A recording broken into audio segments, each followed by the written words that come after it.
Everyone has seemingly been very concerned with whether or not the Fed was actually going to cut in March or May or June, but seemingly nobody can explain to me why that matters or what difference it will actually make, particularly with regards to the stock market. It's as if people are simply playing a game of roulette. Are we betting on March? Are we betting on May? Are we betting on June? Throwing the chips on the table and winning the lotto if they strike gold, if they hit the right number. It's similar with earnings. There's a lot of, options trading, betting, beat, miss, binary outcomes on whether a company will be 0.001 or 0.002 in any given 90-day period. Similarly, does it really make a big difference whether the Fed changes the federal funds rate by 25 basis points in 6 weeks or in 3 months? Let's step back because there is a very critical component to what the Fed is doing, but it's not whether the rate cut comes in March or in June. We're going to get into this. So, what matters for stocks is not when the Fed cuts. What matters for stocks is what the long end of the curve does. In theory, this is what's supposed to matter. Yes, obviously, if there's some restriction on the economy, that matters, but more on that later. Let's not forget, many of us, including myself, have been very surprised by the strength in the economy. More on that later. Right now, the long end of the curve is very much factoring in the rate cuts.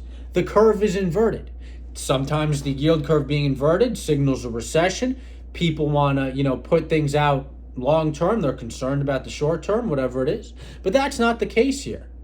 The yield curve is inverted because people expect that the Fed is going to begin to lower short-term interest rates, and that is very much factored in the long term because the short term is the short period of the long term.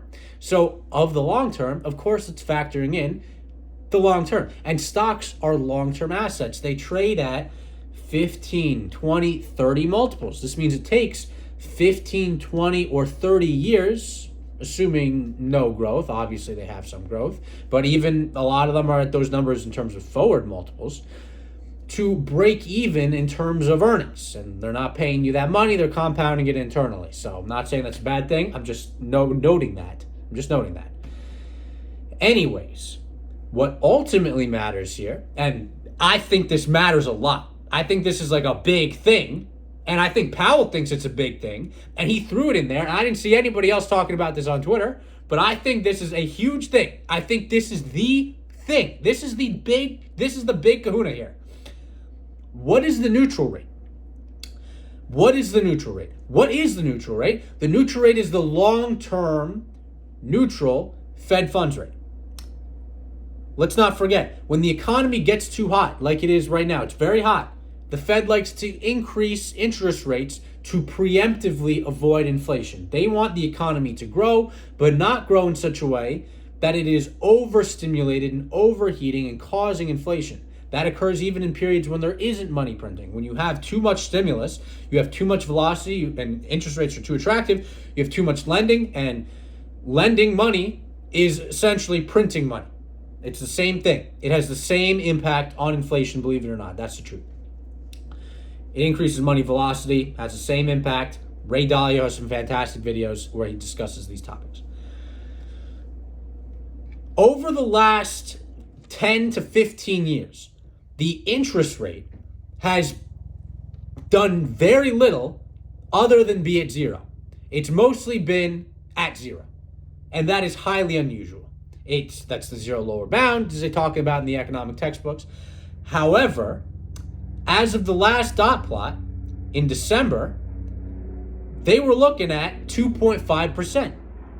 2.5 to 3%. 2.5 is the median. There's some people just one tick below that, and then there's several ticks above that, up to over 3%.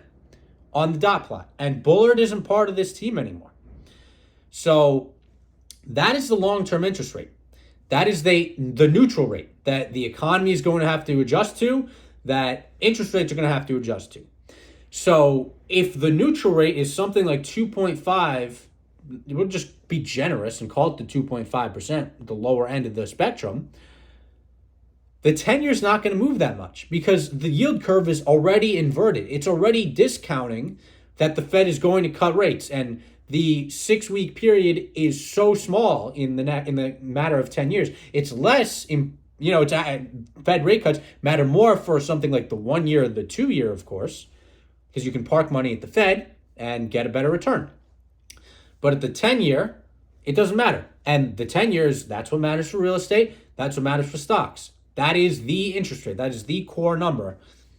And it's already inverted. So I think it's going to be a disproportionate effect when the Fed cuts rates on the short end of the curve. That's what matters less. I find that quite peculiar. So when discussing the effects in particularly the lack of economic slowdown, let's not forget, many of us have been surprised by the lack of economic slowdown. I have. I discussed that in my last video. Well, Powell says, what does that tell you about the neutral rate? The fact that we haven't seen much slowdown. What that tells you is that the neutral rate might be higher than previously thought, meaning overall, they're going to do less cuts. They're going to lower to a higher neutral rate. That the neutral rate might actually be quite high. And I think that is something they are not ready to go to yet because they don't even know when they're going to begin to cut, so they don't know where they're going to finish. But that is, in my opinion, the true important factor here. That is what really matters. So that's today's video. I want to impart on you that perspective, that observation, that thought. That maybe what doesn't matter is not whether the Fed cuts in 6 weeks or 3 months or a month or, whatever it is, 3 months, whatever it is, 6 weeks or 3 months.